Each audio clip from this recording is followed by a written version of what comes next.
Yep,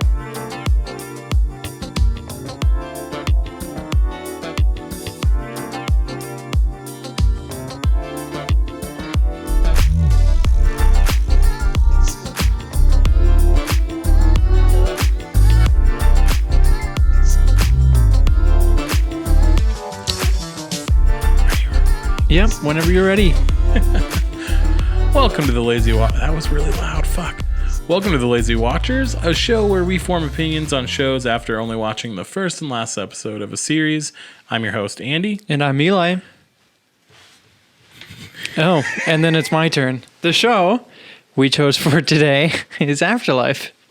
This is all new, guys. This is so new. If you listened to the one 2 weeks ago, you could tell that I just didn't say what I was supposed to. We'll get more natural with it as it goes. What are you looking at? What are you staring at? I'm sorry, the ceiling. I keep forgetting we're on video too, You're so like, it's like... You're like, we'll get more natural. We will.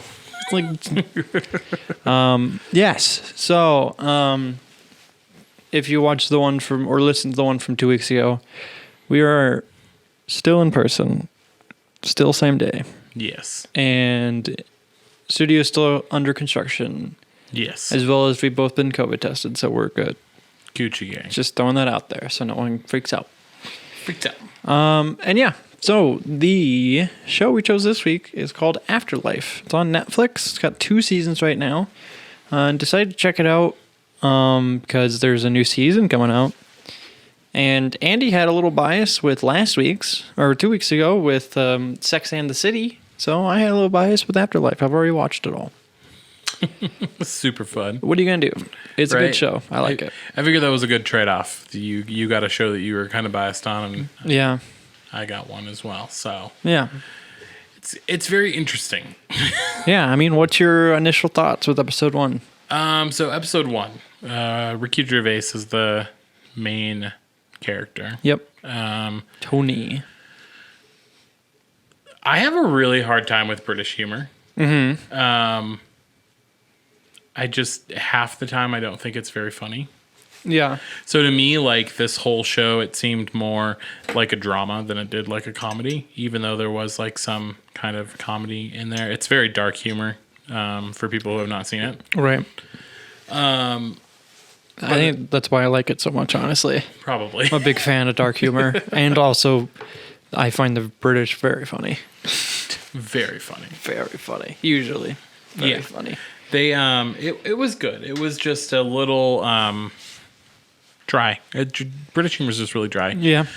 But the whole plot is that Ricky Gervais is Tony's the character's name. His wife Lisa passed away from cancer, and it's just him trying to pick up the pieces after losing his wife after a while. And I mean, the best part of the entire movie is Brandy, the German Shepherd.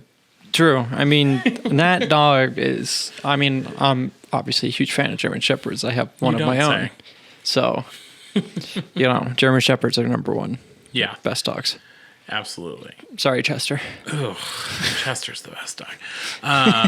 Everybody in the world thinks that their dog is the best dog. Well, obviously. But Brandy's the best TV dog. So cute. Adorable. Saved his life several times. Yeah. Yeah. So... It's a show, he's kind of battling suicidal tendencies, which I think is pretty common after you lose your spouse of so many years. Well, definitely. I mean, he has no siblings. He has no, he has his, brother-in-law. Yeah. That was Lisa's brother. Yeah. But that's pretty much it for family. Pretty much. I mean, he's got his dad that we see in episode 1. Yeah. But he's already in a nursing home and has amnesia. Is that what it is when you forget everything? It's either dementia or Alzheimer's. That's what it is, Alzheimer's. Yeah. Or dementia. One of those two. Yeah. But he doesn't remember anything. When a day happens, it disappears, essentially. Yeah. For him. So, yeah, I mean, Tony's got, no family. Yeah. That's true. And he works at a really shitty free newspaper company. Yeah, the stories they were writing for the newspaper were very entertaining. They're very funny. The first one that we got a peek at was a man was sent the same birthday card 5 times. 5 times. Yeah. In 1 year. Yep. Pretty newsworthy. Yeah, very newsworthy. Very newsworthy. But what I liked about that scene, though, was the man opened up about how he lost his wife and how sad it made him. But then he kind of made a comment about, like, well, you can't be sad forever or something along those lines. And that was kind of, I think, the first time that you saw, like, an actual human-like characteristic from Ricky Gervais. Yeah. Because up until that point, he was just kind of parading around being like an absolute asshole. Mm-hmm. Oh, 100%. Yeah, and I found it very funny every time. Yeah. Questionable. He had to feed the dog, and he had to go get dog food, and he only got 1 can of food, and that really confused me. Right. Because, like, it's going to be an everyday thing, feeding the dog. Your dog eats twice a day. Yeah. So, well, that dog probably doesn't. No, in the video, she said feed him when you wake up in the morning and feed him when you get home from work. Yeah, well. And I don't think he ever fed the dog the dinner. No. In that episode. No. Don't think so. Brandy deserves better, Ricky. Yeah. Tony. Ricky Tony. He's got 2 first names. But you can see that it definitely can build from where it was. They introduced Sandy, who's a new coworker, right off the bat. So you know that she's probably going to play a role into somehow humanizing Tony. Oh, after a definitely. while. Yeah. You can kind of infer that the counseling sessions with his therapist are not productive. That therapist is the worst therapist I've ever seen. I kind of got that from just like the 2 times I think I saw him on. Yeah, you saw him 2 times, yeah. Because you saw him in episode 1 and then in the last episode. Yeah. So. And then, yeah, it's very interesting to see the characters that kind of became main characters, I guess, because I didn't expect the postman to become... Right. Like, I thought it was just going to be like a one-off, like he just was standoffish with him. Yeah. But I was very surprised to see him in that last episode of season 2. Definitely. It was good. I mean, not enough like substance to like really form like a true honest opinion. Right. And I think that's challenging with these like shorter, like 20 to 30 minute shows is you don't want to put too much information in one episode. Right. Otherwise it's just like a data dump of information on people, which we have seen a couple of shows like that. Yeah. Where they just throw in everything. Yeah. It was a lot. So then for your opening credits, there isn't like a huge opening credits for them, but more of like how they would open each episode. Yeah. What are you scoring that? So I gave them an 8 on that because I think that's a pretty common theme that's happening, and I'm seeing with a lot of shows, especially shorter ones. There isn't really like an opening credits.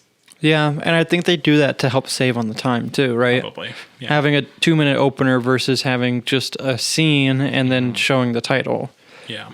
I gave it a 9. Okay. I mean, I like it.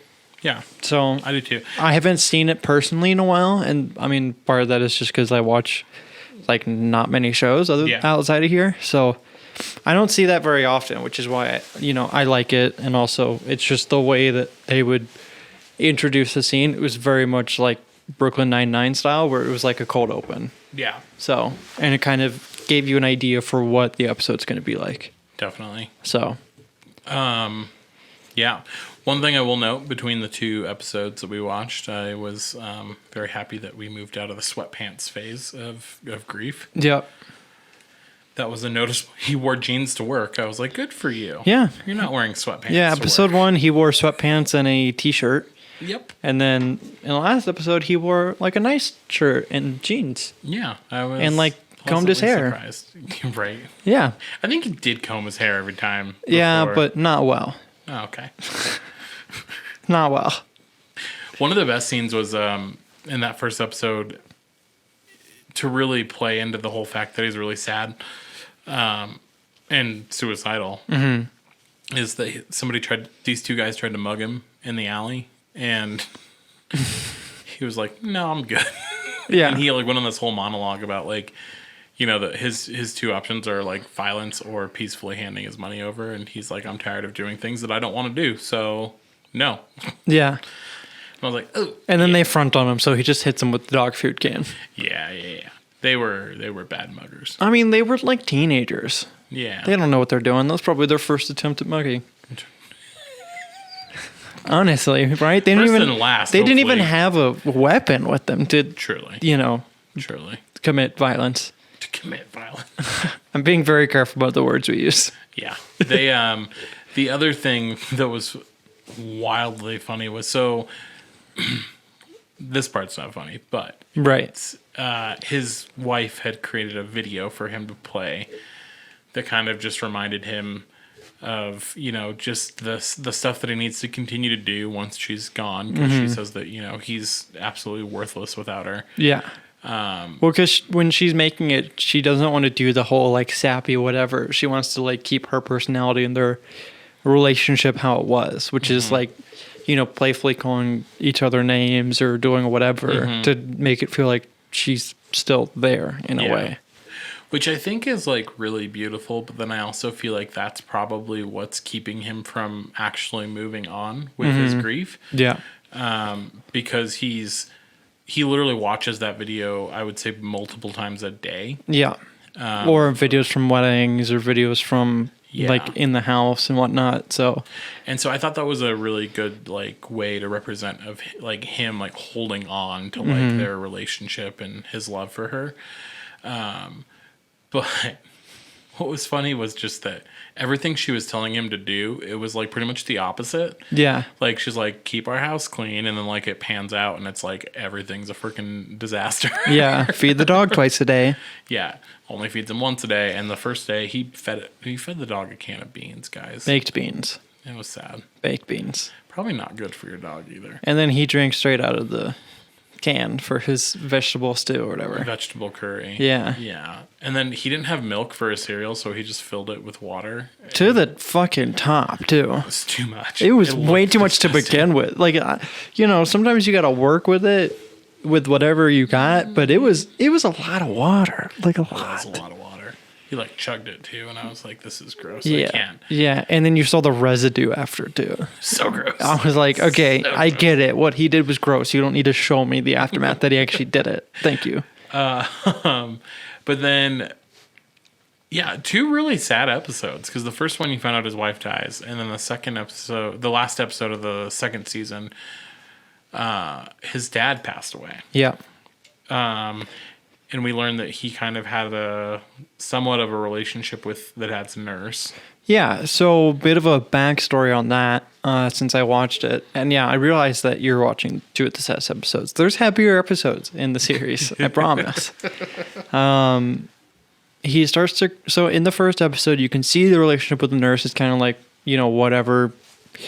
You know, you're doing your job, I guess, but like, why are you doing this? Like, why would you want to be here all day kind of a deal? Yeah. And kind of acts like a dick towards her. But then their relationship grows and he's able to kind of be, you know, kind of his rude self, but also opening up to her and getting her to laugh and things like that. So you can see like there's bonding between them. Okay, and we did kind of see that in that first episode. He was trying to like make conversation with her, and she was just kind of like not standoffish, but just like yeah, just like it's like another really, person that's there, like visiting their family or whatever. Yeah. So, which is fair. I mean, how many people, you know, you have to deal with on top of all the, you know, older people that you're trying to like take care of every day, you know? Yeah.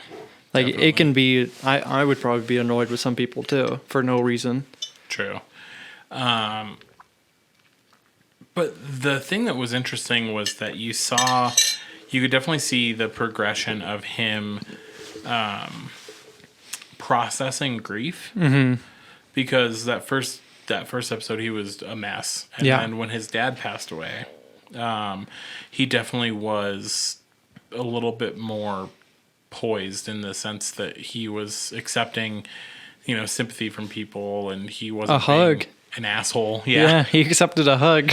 Like, because before people would try to like, you know, be like, "Oh, I'm really sorry," and he'd be like, "Fuck off," essentially. Yeah, right. But and plus, he explained too, like, yeah, I mean, it is sad that he died, but because of like his dementia or Alzheimer's or whatever, like he's really been gone for however long he's been in that home. Yeah. Like he's pretty, like, it's not like saying it in a bad way, but like he's good as dead. Yeah. So definitely.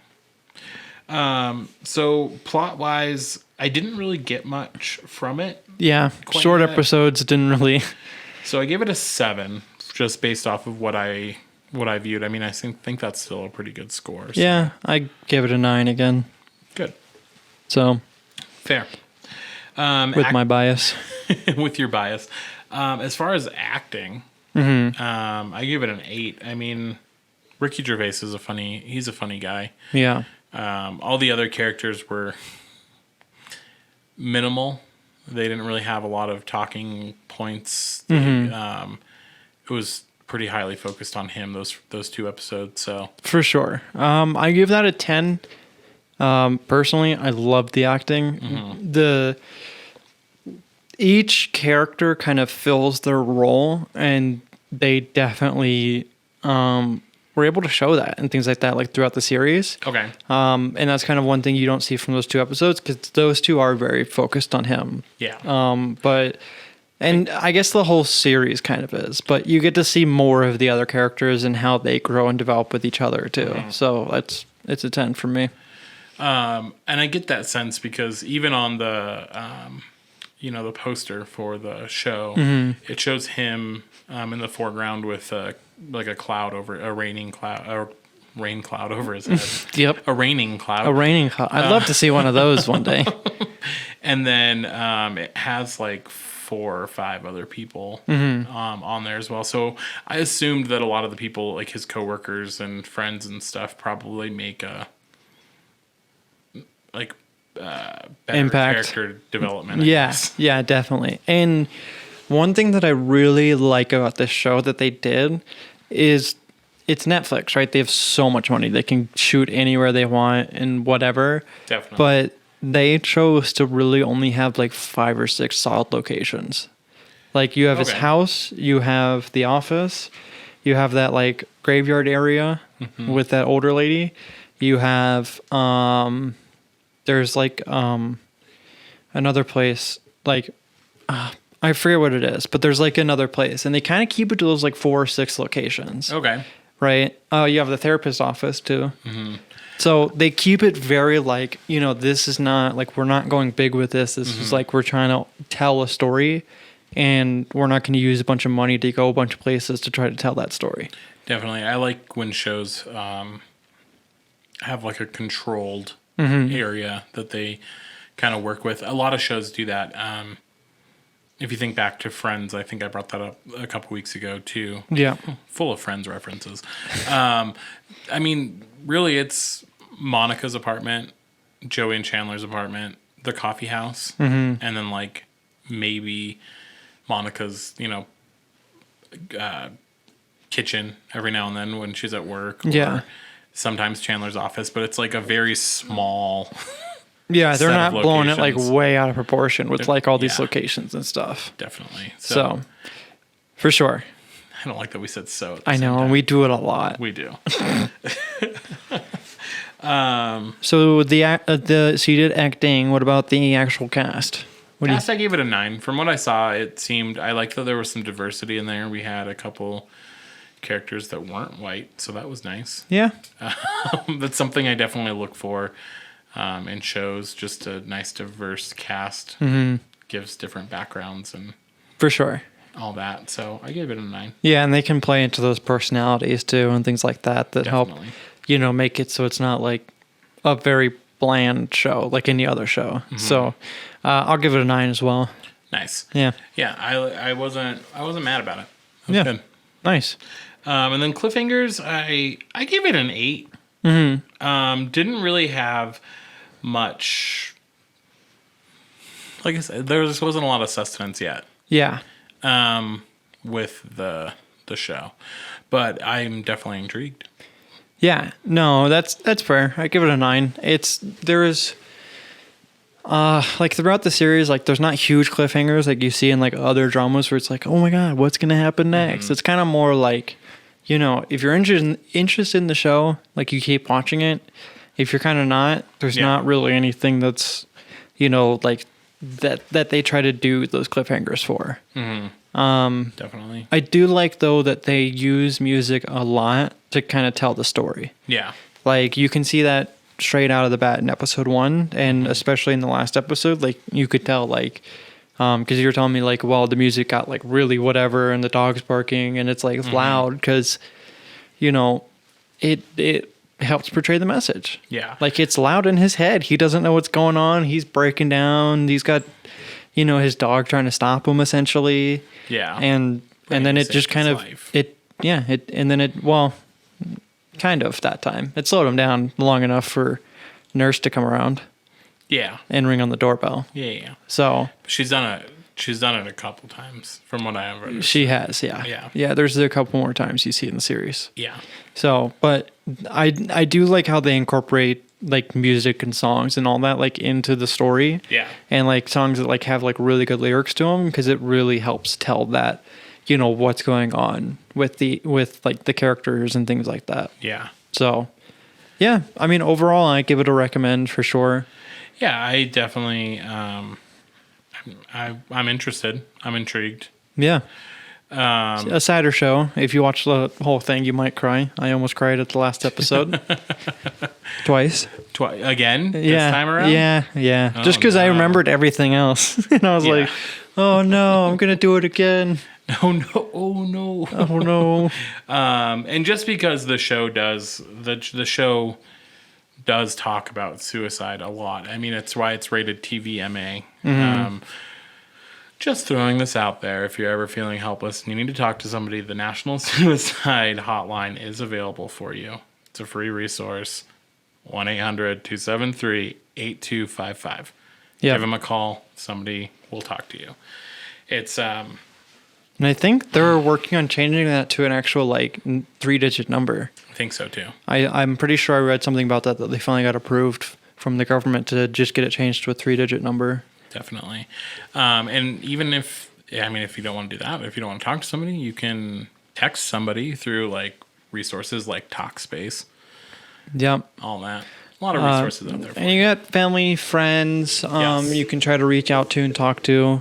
I mean, a lot of us have been in that space with that headspace. So definitely, reach out, talk to someone about what's going on. Yeah. And Please just know that you're not alone.